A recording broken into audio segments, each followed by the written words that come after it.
Well, I think those two examples are wonderful ways to bring faith back into our schools. We've lost that. So we want to do what we can to support those two great projects. So if you're interested in helping, please sign up. At the back, we have a sign-up sheet for each project, and just start making a difference. You can do this. We need your help. So, next, we are going to get to our main speaker, and we'll have Colleen come up and introduce Karen England.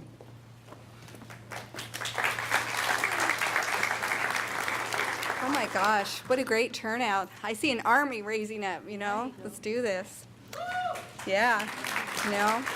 I mean, you think about what Jesus did with 12 disciples. Look at, we have all of us here, you know, filled with the Holy Spirit. Just imagine, you know, if we all just started doing our part, what it could be like, you know? So that's the hope, is that this spreads and we just grow. So with that, I'm going to introduce to you our keynote speaker, who I had the privilege of hanging out with one day at one evening at a school board meeting, which was interesting. We became very close friends because the language and everything that was spoken was, you know, a little over the top, and things that she spoke that I never even heard anybody else say. So, but anyway, it's sad that that's what brings us together, but it's united us to move forward. So with that, Karen England is an executive director of Capital Resource Institute, which is a nonprofit organization and provides education and advocacy for family values in the California State Capitol. She has led its work in the California State Legislature and the local government levels for 17 years. CRI is the oldest pro-family public policy organization in California. Her public policy involvement began with combating anti-family policies at the local and state levels, as she saw their direct impact on her own family. After this, Karen began volunteering with Concerned Women of America and became the legislative liaison for Eagle Forum. In her position at CRI, Karen has been described as a point person for conservatives. Legislators and others seek out Karen for her incisive and consistently pro-family analysis of current legislation. As the designer of the Day at the Capitol, Karen brings regular citizens into the legislative and advocacy process. Audiences enjoy her as a dynamic and passionate speaker who shows people how to impact public policy for the family values that they hold. Karen was also a leader in the effort to repeal AB 1266, commonly known as the bathroom bill, which forced schools to allow students to use bathrooms, locker rooms, showers according to their gender identity rather than their biological sex. The media regularly features Karen in print, radio, and television coverage of family issues. She has represented family values in outlets including Fox News, Tucker Carlson, The O'Reilly Factor, Anderson Cooper 360, The Laura Ingraham Show, The San Francisco Chronicle, WorldNet Daily, and others. Her writing has appeared in Flash Report, which is California's version of the Drudge Report, and elsewhere. Karen is happily married to John England, and they have 4 children and 3 grandchildren. So without further ado, I give you Karen England.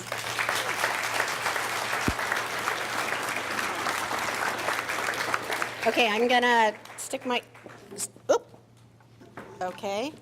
Okay, so as they said, Karen England, yes, we bonded quite unexpectedly over sex education, which you are all here to hear about. And it's very interesting. I'm going to do a disclaimer right now. I am going to be saying a lot of words that are going to roll off my tongue as if I say them all the time in mixed company. And I want you to know, well, I do, but it's not lost on me how inappropriate it is. But they're teaching our kids this, so I feel like we need to hear it, cringe at it, and so I'm going to say things. I'm going to say things Pastor Jack said on Sunday. I was watching from my home online, and he was saying words, and I'm going to throw them out there. Anal sex, oral sex. I was like, no, Pastor Jack, not from the pulpit. And then he talked about how experienced I was in this topic. Don't laugh, Mike. And so it was a little frightening. I was like, wait, no, that sounds so wrong, Pastor Jack. But unfortunately, this is what it has come to. And I did get my start originally 25 years ago tracking sex education in Rockland, California, where they did the I Am Jazz. And it was all over the idea of abstinence education. And so, and how, people were fighting that. So we've gone just in this short period of time from abstinence education to what we call comprehensive sexual education. Now, California is one of the few, do I know how to work this? One of the few states that actually has comprehensive sex ed. And we passed it as a law. Several other states have not taken it as far as California has. But California has done comprehensive sex education. Often it's referred to as CSE. It's a rights-based idea to your sexuality or your children's sexuality. And it without getting into the history, it goes back to Kinsey and how our kids are sexual from birth and that they need to embrace it, and you need to teach them how to embrace it. And it's just you kind of Christian folk that don't get it. And so the teachers and the school districts have to help your kids get it because you are not going to explain it correctly to them. And I know this is going to sound, I know, because I was with them in the car, and I think their jaws were dropping at the stuff that I was saying. And since then, they both went back and were researching, and they're like, oh my gosh, this is true. It is pretty radical, crazy stuff. But it's going on right now in California. And what happened is a few years ago, we passed the California Healthy Youth Act. And this is the first year that all the curriculum is ready for California. So even though it was supposed to start last year, a lot of the textbooks weren't fully ready with all of the different updates and mandates that were required by the law. And so here are the 3 common ones that are approved right now, and I am confident being used in your school district, even if they're not admitting it. And the companies and programs are called Positive Prevention Plus. There's Rights, Respect, and Responsibility, which if you've paid attention to what's going on in San Diego, that's the one that they're using. And then Teen Talk, which is by Health Connected, which is what Orange County is looking at, and several others. But these are the 3 main ones that every school district is choosing from one of these 3 right now. And it's usually done in the spring, so they're getting ready to do all of this right now in your school district if they haven't started already. So when the bill passed, and we testified against it at the time, the ACLU, Planned Parenthood, they all got behind the bill. And then they decided that they would go around to make sure all the school districts were adhering to it. And they would do what's open records requests and ask that, they get copies of the curriculum. And then if it wasn't adhering to the new law, they're going in and threatening to sue the school district. So that's what's been going on. And they have actually helped write this curriculum. As a matter of fact, Planned Parenthood is referenced throughout all 3 of those textbook companies repeatedly in their curriculum that your kids are getting. So there's a lot of confusion, and recently the California Department of Education updated their frequently asked questions because it was outdated until about 3 weeks ago. Sexual education is mandatory in California at least 1 time in middle school and at least 1 time in high school. So it's mandatory curriculum. Now, any additional grade is optional. For instance, in San Diego, they're doing 6th grade, and there is quite a movement to start it earlier. And, if you're not really paying attention to what's going on at your local school board level, it is happening and you don't realize it. But that is optional. And so we really need to stop it, because if they do it earlier, they must adhere to all the mandates I'm going to give you. that go along with once in middle school and once in high school. And it's frightening, the kind of things they're teaching our kids. And like they're trying to do it in 5th grade up in San Juan Unified, 6th grade San Diego, and I'm going to say lots of those bad words. So this is not an overstatement. I stand behind everything, and I'm going to back up everything that I'm about to share with you. And the sex education in the California schools, it promotes sexual curiosity and exploration, and I'll give you examples. It promotes, and the law makes it promote, gender fluidity, the idea that you are not biologically your gender, but your gender is a feeling. It promotes abortion. It promotes progressive organizations, making our kids activists.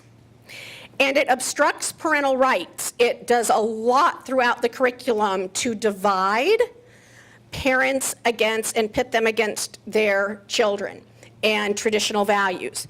And I've gone through kindergarten through 12th grade, all 3 of these curriculums, and then some. And so it's pretty frightening.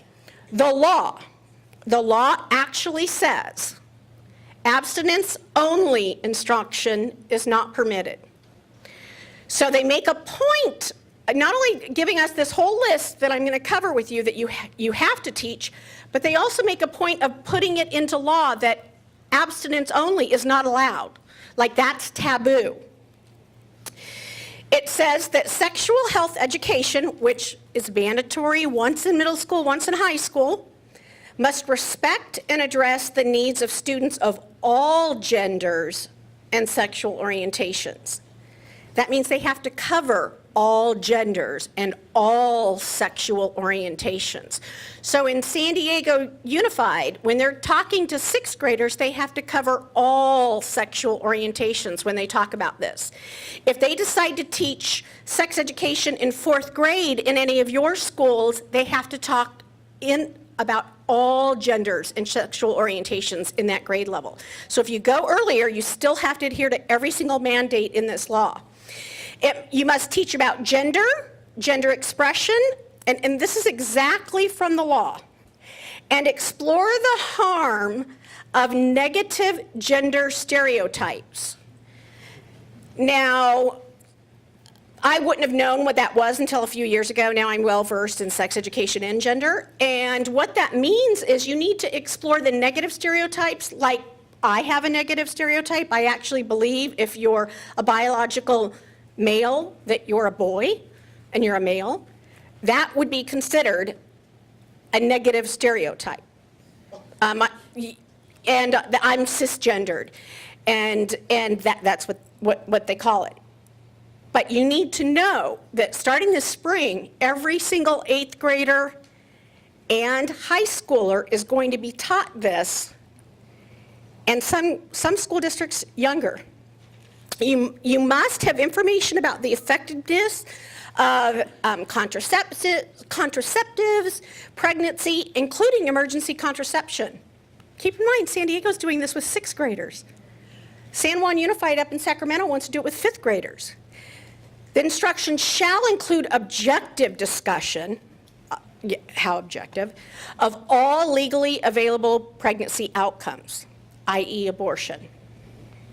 Now, a few weeks ago when we went to Menifee to talk about sex education and parents were looking at the curriculum, the gal that got up there to talk to all the parents stood up and started telling about how you can rest assured she's a nurse and she's worked at a family planning clinic, and so she kind of understands this, and this curriculum is really, really good. So my first question was, what was the family planning clinic? Because, you know, the average person might think that sounds really, really good. Well, it was Planned Parenthood. And then she kind of sheepishly, I think she kind of wanted to go away after that was kind of exposed in this community that was not really thrilled. Instruction must provide delaying sexual activity. Again, just a few words about delaying sexual activity while also providing medically accurate information on other methods of preventing HIV and sexually transmitted diseases and pregnancy. Now, in order to cover HIV, you need to cover anal sex. And again, remember, we have to talk about every sexual orientation. So you need to talk about anal sex, and then how do you prevent that? And all of these curriculums also say anal sex is a way to express love without being able to get pregnant. Now, a fun fact that I shared with my new friends, and this is going to sound so wrong, but there is no FDA-approved condom for anal sex. And in all of these curriculums, they talk about anal sex being low risk, which is medically impossible. Medically impossible, but they are actually promoting it to our kids as young as elementary school. And even with a condom, it is not safe because there is no FDA-approved condom. And you can ask them, because then everybody Googles it after I tell them that, and it's frightening, and it's true. So delaying it means talking about birth control, talking about all the different condoms, talking about the morning after pill, talking about getting the HPV vaccination without parents knowing. The law says they have to discuss the social views on HIV and AIDS, including the unfounded stereotypes and myths. And then it goes on and talks about how HIV positive, how they're successfully treated and they can live a normal life. Now I'll give you, they did this in Menifee, and then I've been in Nevada talking about this too, because I go everywhere talking about sex education. And they actually present it almost in a positive way. Like, because you'll get such great health care. And when in Nevada, they talked about it with Obamacare, and they were saying, you know, because you're going to get such great health care through Obamacare, literally, we had a pastor stand up and say, are you promoting this? I mean, that is how they talk about this, and the curriculum talks about it. And I've got all 3 examples up here, but it talks about it. That, oh, you can lead a healthy, productive life, almost as if it's a positive. So they talk about the social views. So that really means let's talk about how faith and traditional values are outdated. And again, can't stress abstinence. Then the unfounded stereotypes and myths is, hey, enjoy anal sex. You're not going to get pregnant, going to live a healthier life. That's all implied. And just make sure you use a condom. And later throughout the curriculum, we're going to tell you how to go get the condoms and help you get those. So the law talks about how you have to give them access, tell them their rights, and tell them where they can get local resources. So not only are you saying Planned Parenthood, but the curriculum gets really specific and says the Planned Parenthood down the street in this community is where you can go. Advocates for Youth talks about the morning after pill, where you can go get it without having to ask a parent at Walgreens, Target, and there's one other place locally where you can get it. Now, fun side note, and this drives my family crazy, but whenever I go in to get my Claritin D, if there's a new pharmacist, I will say loud enough for everyone to hear, hey, do I need to show my ID for the morning after pill?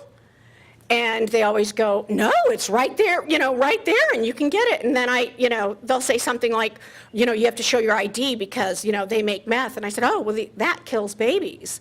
And so my family kind of gets a little irritated, but I try and make a point of, I'm just trying to buy some allergy medicine, yet a 15-year-old can walk in here and get the morning after pill. And as you can imagine, it's just joyous being in my family. So, confidential medical services. I'm fairly certain that every school district in here is allowing your minor child to leave school during the day for confidential medical services, which includes birth control, reproductive health, psychotropic drugs, counseling, and marking them present and not telling you that they're leaving. And this is something Mike Spence has been invaluable. Everything, I always say, everything I learned from Mike Spence about policy. Not the sex stuff at all. That's so inappropriate, Mike. Although when I'm on the phone with Mike, my husband will say, would you tell him your real husband needs you? So he has been kind of the go-to guy over the last 20-some years, not on sex stuff. So I'll give you an example. In the school district he was in, they did psychotropic drug. It was psychotropic drugs. A kid was taken off campus, put on psychotropic drugs. Mom picks, I think it was an 8th grader, picks the student up. What'd you do today? Comes out, the kid was put on Ritalin, threatening, there was a possible threat of a lawsuit, so the school district changed their policy. Since then, Planned Parenthood and others have gone in and successfully made sure that our kids can leave campus, they leave math class, they're marked present so that they get the money. Example, in Roseville, and we actually flew Mike up when he was a school board member to testify at this school board meeting to talk about that they wanted to change the policy. And at the end of it, the school nurse got up with her WWJD bracelet and said, I don't know why you parents are so upset. I make sure that they come to me before they leave, and when they get to the clinic, they call me, because there was a Planned Parenthood right down the street in Roseville, and then they have to check back in with me. She said this with a straight face. This was a good 10 years ago. Now, I wasn't going to talk. I had arranged for all the other soccer parents to be there. I just got outraged and just, I sort of lost it. Like, how dare you? I mean, I just turned around and said, how dare you? She actually, with a straight face, said, I don't know what you parents are so concerned about. I make sure before they go wherever it is they're going with whoever it is that's sexually abusing them, check in with me before and after. What are you parents all upset about with her WWJD? She really loved it when I then had to sign the vaccination exemption for our youngest daughter when she went to school there. Then she really knew I was quite crazy, radical right. But this is a policy that you all can change. A school district has a choice. They have a choice to either let them go or not let them go. Even if you have a school district that has a closed campus, they can still be letting them go for this reason. So they can't go to Taco Bell for lunch, but they can go get an abortion and you'll be lied to. So that's a policy that you need to check. And while his hand is up, I think we have index cards for people to fill out questions that we'll do afterwards. Okay, and can we get my email sign up in case you guys want to get emails about all of this joyous stuff I talk about. So the different resources, we talked about this. In addition to the Planned Parenthood, they also talk about how the minor can be emancipated and have it paid for with your tax dollars. Also, no, I'm happy to show it to you repeatedly. And they don't just cover it once, like one, 3-page chapter on resources. It's throughout the curriculum. Again, remember in the beginning where we talked about it being rights-based? They have this right to their body and their sexuality, and they get to go exercise those rights, and you, as the parent, are too backwards to really understand that they've been sexual from birth and that they need to enjoy it. They also will teach them, and Mike can back this up as a school board member, how to find out if the insurance will pay for it and not let you know under confidentiality, your own private insurance. Because from the time they're 12, they have the same confidentiality with a doctor that you and I would have. However, that doesn't translate to the math teacher. They don't have any confidentiality with the math teacher. If I tell Gina something, she's not obligated to keep it confidential, the same thing I tell my doctor. But that's how the schools have interpreted it, and they're broadening it. And there are kids, I can tell you, leaving campus for confidential medical services in your community. Absolutely. The law permits California Healthy Kids Survey. How many people have heard about this one? Okay. This is frightening. There's a survey that they are giving our kids. Now, the law doesn't allow you to give test questionnaires about your kids' sexual beliefs, their moral beliefs, any of that stuff. However, there's a little caveat. If they do it anonymously, they can do it all they want. And as a matter of fact, in California, they're giving pretty graphic tests to our kids. And they're asking them about all sorts of things. Do you feel safe at home? Have you had a lesbian relationship? It just goes on and on and on. It's, this one is, I think, 12 pages long for the 8th graders. On and on and on. Now, I do a youth leadership conference in the summer. When kids turn their evaluations in that are anonymous, I know who's who. Because I know who's got the purple marker and she's been doing her eyes with the heart all week long. And I've only spent a few days with them. And I know exactly who's filling out what test and questionnaire. They also go on and on about how this is in order to get good data on our kids. How we know what kids are feeling and thinking about tobacco and sex and drugs. They're doing this in all sorts of grades that they're not supposed to be. You need to be asking your kids when they come home, not just, hey, how was your day? But tell me what you did. Did you journal? Did you take any tests or questionnaires? You can imagine if you were my kid, you don't want to tell me because you know I'm going to run down there. So you have to be kind of crafty when you ask questions if you're a pit bull mom. But this is going on, and parents don't know. So what is a parent to do? I mean, what do we do? You know, Gina talked about taking our communities back, and we heard about See You at the Flagpole and Take Your Bible to School Day.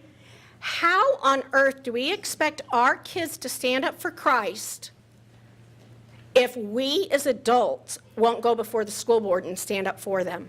How can they share their faith as we're not doing it as adults?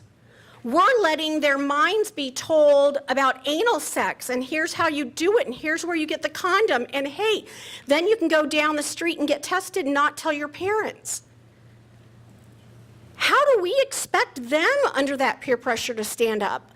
I share often, those of you that are ever in a Bible study or a group, how often have you sat and shared about how, you know, in the office, it's a struggle. I'm just going to say, usually it's the men that are like, yeah, the language on the construction site, and it's hard for, you know, I can get caught up in it. Well, can you imagine what our kids are getting caught up in? I mean, they're just learning to live out their faith. They haven't even often made 6th grade, 7th grade, they haven't even made their faith their own. They're figuring it all out.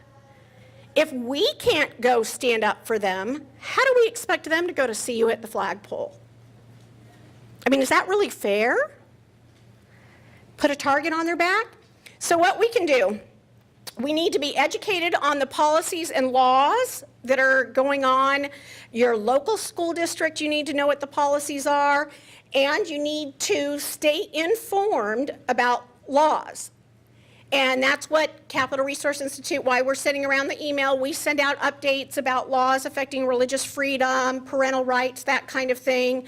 We argued against this bill, and I testified years ago when it was going through the legislature. I know that you all are busy raising your families, going to church, serving your community. So we try and make our information very quick and easy to read. And if you need to delete it for 3 weeks because you're really busy, delete every email. But then when you get a chance, get caught up and read.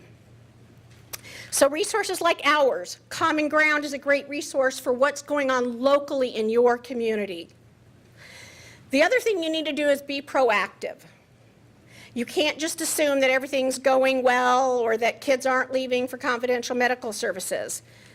You need to talk to your neighbors, and you need to encourage them to be opting their kids out of Healthy Kids survey, because that's the only way, is to have a sheet of paper on file that says, I do not want my child having this test, questionnaire, survey, anonymously or not. That is the only way you can ensure your child's not going to be given that test. There's also, they talked about 1266 and how right now the law says a biological boy can go into the girls' restroom or locker room if they believe themselves to be a girl. And I would have loved this. I would have been wreaking havoc on my local school district just for the fun of it. So, no ideas, anybody. So, I would have been doing this. However, that is the law in California right now. Your children and grandchildren and your neighbors have a right to bodily privacy.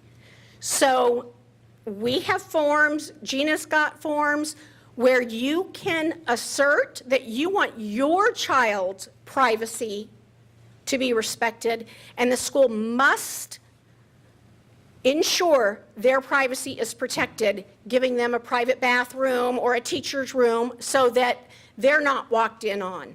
And I'm confident there's somebody in this room that if you go home tonight and were to come back tomorrow, someone will have talked to someone where they've been walked in on in the locker room. It is such a myth that it has not been happening. It happens all the time. We get phone calls, parents are told, you're the only one that's complained about this. This really doesn't happen. This really doesn't go on. It's going on all the time. So you need to be proactive. And then one thing that we're doing, and we just submitted this in Chino Valley, and this is where it comes to taking your community back. In sex education, you're allowed to opt out of the HIV and sexually transmitted diseases. The law goes on to say, however, that doesn't necessarily include gender, gender identity, sexual orientation. So the way the form is written, you sign it and you're assuming your child is opted out of, all 12 crazy lessons. They're really only opted out of about one, because everything else is about gender identity, the genderbread person, gender fluidity, same-sex relationships, what's healthy in a same-sex relationship. Those things are not covered by the opt-out. So unless you have a policy at your local school district that says sex ed opt-out is going to be expanded to include these additional topics, then your kids aren't protected from it. And so recently we just submitted in Calvary, I'm going to go backward. Calvary, Chino Hills, a policy that says that exact verbiage, that the same provisions parents are given for sex education on sexually transmitted disease and HIV, we're going to extend that to gender identity and sexual orientation. So you need to notify us and allow us the ability to opt out before you discuss these things with my kids. Now, you may still be okay with your child being in that, and that's fine, that's your right. But that's you making the decision, you having the conversation with your kids, you having the conversation with your husband or wife about what it is you're going to allow your kids to be exposed to or not. How many of you have heard about the situation in Rockland where they read the book I Am Jazz? Okay, I'm working with the parents there. And this all happened. I've done an open records request and have the emails from the parents, from the school district, etc. Second to last day of kindergarten, little boy comes in, says actually the parents sent an email Monday night. Thursday was graduation, Wednesday was the last day of school. Email comes in and says, he wants to be a she. Please refer to him as a she and refer to him as this name from here on out. They forward the email around, and instead of just saying, okay, let's just try not do anything for the last day and a half of school, They decided instead to run out and buy 2 books. And they bought The Red Crayon, which is about a confused crayon that's the wrong color in the wrong box, and the book I Am Jazz, about a boy body, or a boy brain and a girl body, or vice versa. And they read the book to the kindergartners. This little boy went in the bathroom in kindergarten class, it's in the same room, came out in a dress, and was reintroduced in the girl name. Parents were not notified. You have kids that parents are just still finding out their kids were affected by it. Everything from, I don't want to play with my sister's toys because I might become a girl because my friend who's a boy became a girl. You know, it just didn't compute with these kids. Little girl saw her reflection that night in the bathtub as the drain was going out and started crying. I'm turning into a boy. That's how parents found out about this. You've got a second grader that comes home and says, Mom, I know you're going to be really disappointed, but I want to be a boy. And she's like, what? You know, God made you. Well, Mom, you know, there's so much less drama with boys. And I mean, that's how a second grader, that's how she interpreted it. Now, there probably is less drama, having been a girl and going through it, and yeah, I will admit, but boys have drama too, and that's not really, you don't change your gender. But that's how these kids, we're not even planning on having these conversations. We haven't even talked about body parts sometimes. And the school's forcing this on them. And not only did the school stand behind this charter school, but the Charter School Association in California gave this teacher Teacher of the Year a couple of weeks ago. Praised her. Praised her. And I will tell you, she didn't impact kids. She impacted them in a very negative way. And we don't even know. This is such a new issue and such a new thing. We don't even know how kids are processing this. Think about it. I was a tomboy. I don't know. I'm already messed up. How messed up I'd be if I was, you know, thinking the whole time I had 4 brothers, you know, maybe I was really supposed to be a boy. How confused are our kids going to be? You know, struggling with this stuff is normal. But being told that you really are a boy and that's why you're struggling with it, as opposed to, no, this is normal, this is part of growing up.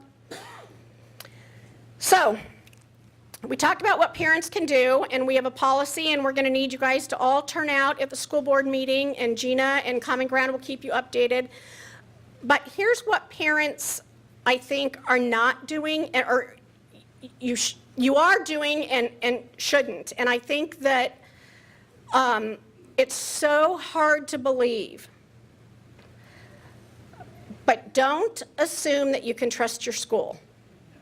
And I don't mean, there are individual teachers. Thank the Lord that we've got Christian teachers in the classroom. We need to also be there for them. I mean, this is their job. This is where we want Christians in the public schools. And so we need to be at those school board meetings so that we're standing up for them so they don't lose their job. They can't get up there and voice the same things that we can. So don't just assume that this WWJD school nurse has your best interest at heart, or because the superintendent goes to the megachurch you go to. I've seen it time and time again.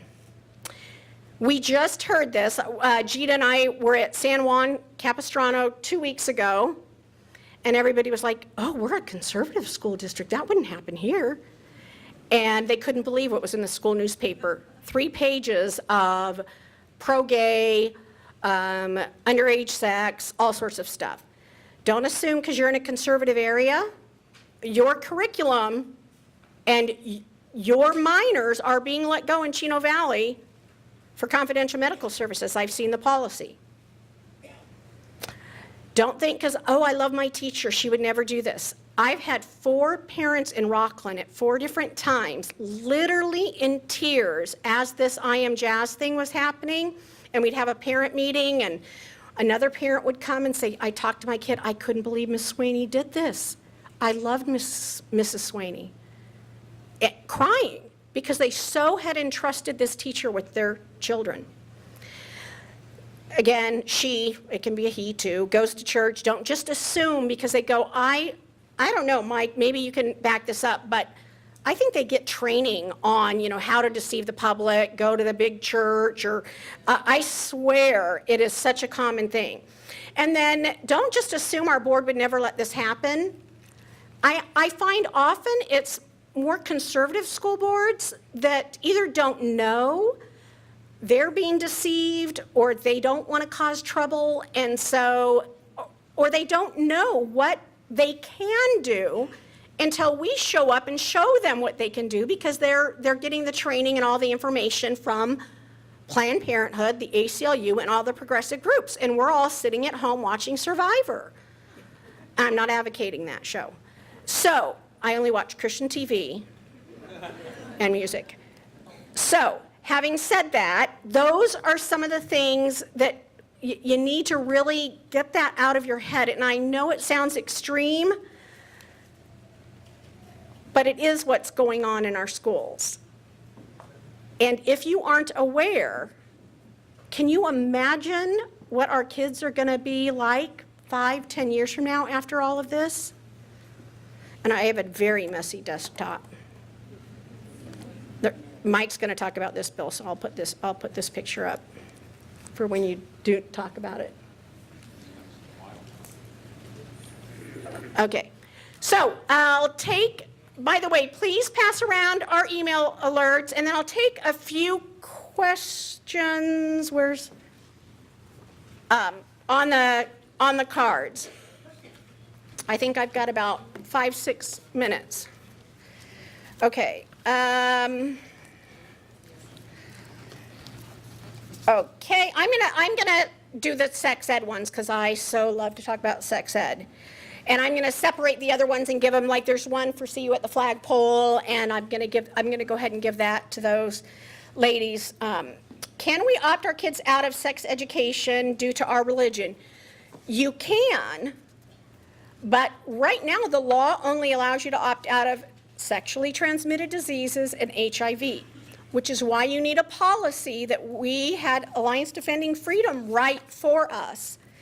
And we've placed it in Chino Valley, and we have it in a couple of school districts going forward up north, where it says they've got to notify you. So before I Am Jazz is read, they have to notify you and allow you the ability to opt out.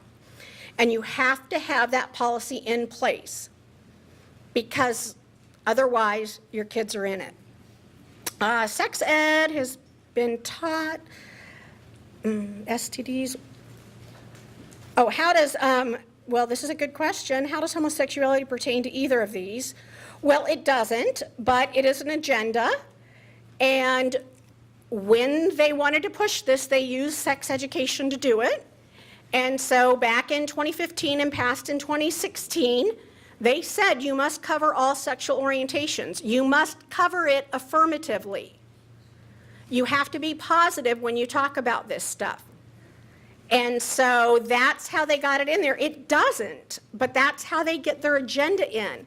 And I was talking earlier, Satan is very crafty. The serpent is crafty.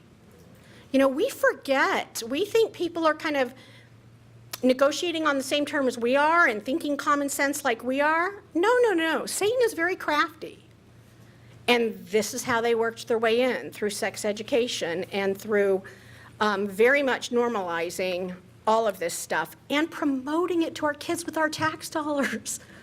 That's what's so scary. This whole thing in Rockland, they did it with the tax dollars of the parents, and then they hired a PR firm to work against the parents with the tax dollars and paid $73,000 for 5 weeks to go against the parents. It's crazy, and we're allowing it.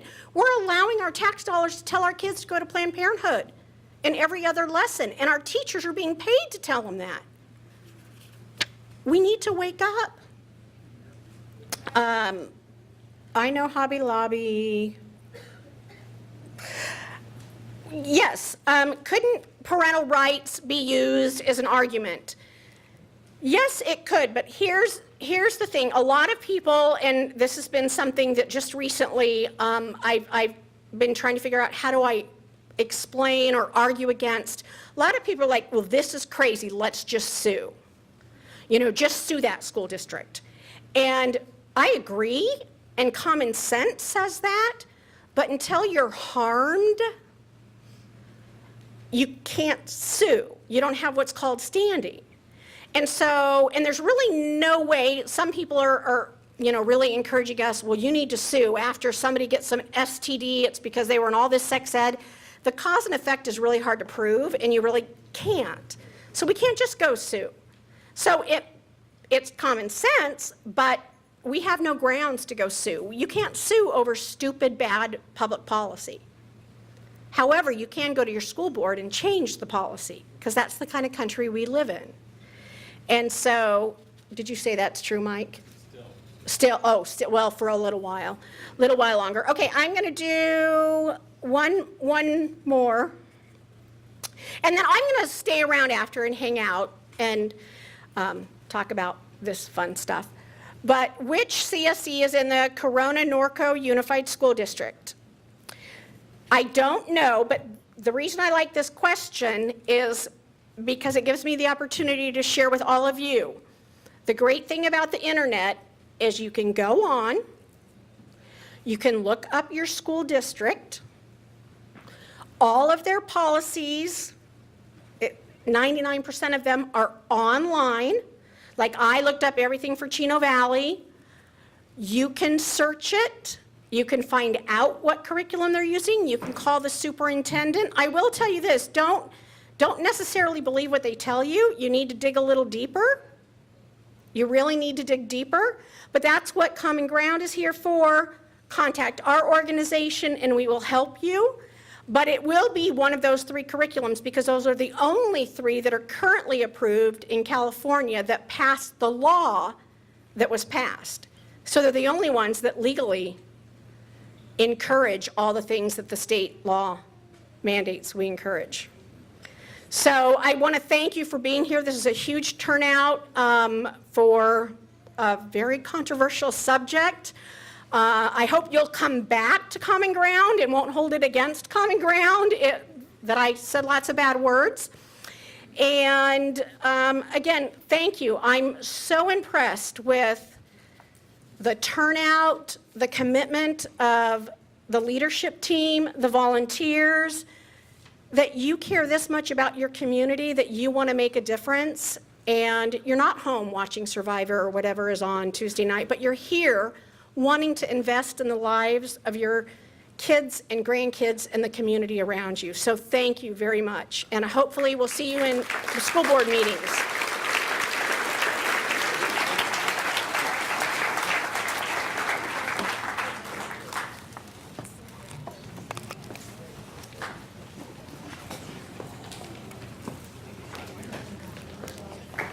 Wow, right?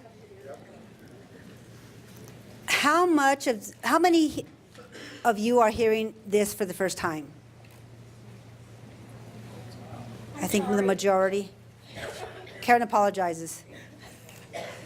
I know that there's some people that have been catching up on what's been going on.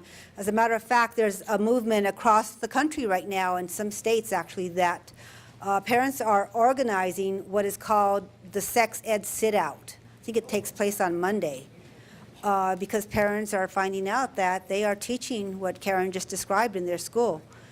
This is a serious issue, and so I want you to know that we are doing everything that we can do to get some answers about what's going on in our district and see some changes. The thing about it is that the state is mandating that our school district comply. So it's not really necessarily the fault of the school board or the superintendent, but at the same time, they work for us, and we need to find out what we can do to fight back against the state mandate. So that's what we're doing. Be patient with us. I hope my phone is not going to ring off the hook tomorrow, but we are working on it, and so there's a lot of things in place already. So we will give you updates on a regular basis when you come back. And if you sign up for our email updates, you'll also get that information. So thank you, Karen. I want you to know that Karen is one of my best friends. We met through doing policy and meetings and events like this, and we just were like-minded. And so I hope that you all will become like-minded with us and we'll all become friends and fight this together. So thank you, Karen.